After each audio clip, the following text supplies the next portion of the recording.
చిరునవ్వే ఎరగని రాజకుమారి. అనగనగా నవ్వంటే ఎరగని ఒక రాజకుమారి ఉండేది.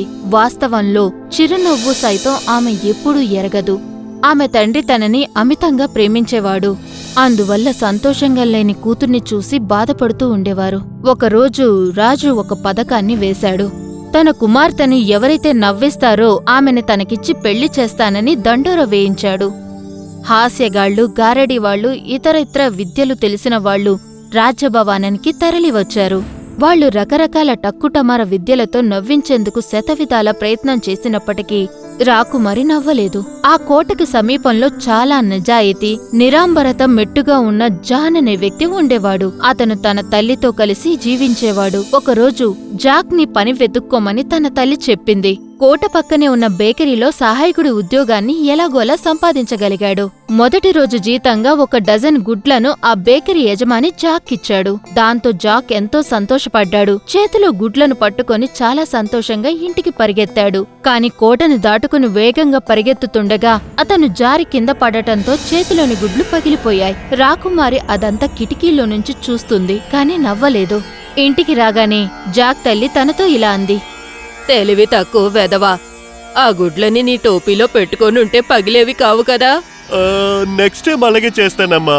ఆ తర్వాతి రోజు బాగా పనిచేసిన తర్వాత రోజు కూలీగా ఒక చిన్న పంది పిల్లని బేకరీ యజమాని జాక్ ఇచ్చాడు. తల్లి సలహా గుర్తు చేసుకున్న జాక్ ఆ పంది పిల్లని టోపీలో పెట్టుకుని తీసుకువెళ్లాలని నిర్ణయించుకున్నాడు. ఆ తర్వాత తన ఇంటి వైపు పరిగెత్తాడు.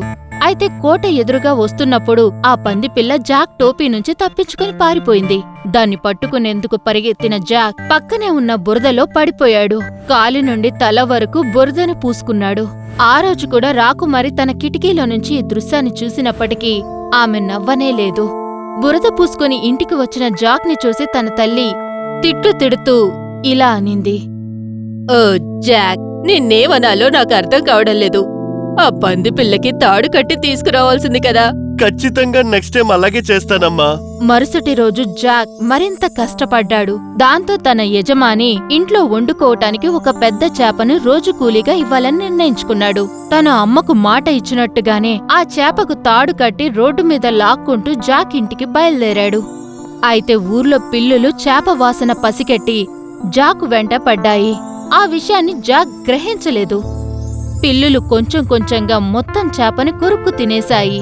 ఈ సంఘటన రాజకుమారి మళ్లీ తన కిటికీ నుంచి చూసింది, కాని ఆమె కొద్దిగా కూడా నవ్వలేదు. జాక్ తల్లి మళ్లీ బాధపడి ఇలా అనింది.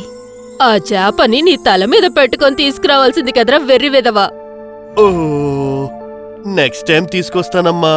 ఆ మరుసటి రోజు ముందు రోజు కంటే జాక్ బాగా పనిచేశాడు. అందుకుగాను తన యజమాని ఒక ఆవుని రోజు కూలీగా ఇచ్చాడు. తల్లికిచ్చిన మాట జాక్ గుర్తు చేసుకున్నాడు. దాంతో అతను ఆవు కిందకి దూరి తన భుజాలపైన దాన్ని ఎత్తుకుని ఇంటికి తీసుకువెళ్లేందుకు ప్రయత్నించాడు.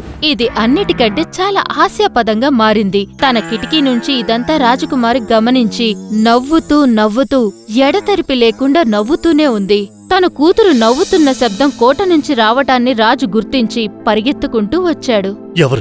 ఎవరు అసలు నా కూతుర్ని సంతోషపెట్టింది ఎవరు? ఒకరు నేను అంటే కాదు నేను, మరొకడు నేను అంటూ పోటీపడ్డారు. కాదు నేను. కాదు, అదిగో అక్కడ ఆవుతో ఉన్న ఆ వ్యక్తి. రాజకుమారి చెబుతూ ఆమె జాక్ ని చూపించింది. వెంటనే అతను రాజమందిరానికి తీసుకొచ్చారు. జాక్ రాజుగారి సమీపంలో నిలబడి ఉన్నాడు. రాజు చాలా ఆనందించాడు. ఆయన జాక్ ను తన తల్లిని విపరీతంగా ప్రశంసించారు. వారి కోసం పెద్ద విందు కూడా ఇచ్చారు. కొన్ని రోజుల తర్వాత రాజకుమారి జాక్ ని పెళ్లి చేసుకుంది. ఇద్దరూ కలిసి కోటలో నివసించేందుకు వెళ్లారు. అతన్ని చూసి రాజకుమారి ఎప్పుడూ నవ్వుతూనే ఉండేది.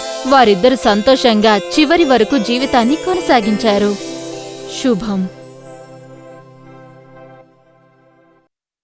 If you enjoyed this story, please like and subscribe our channel and press the bell icon to get future updates.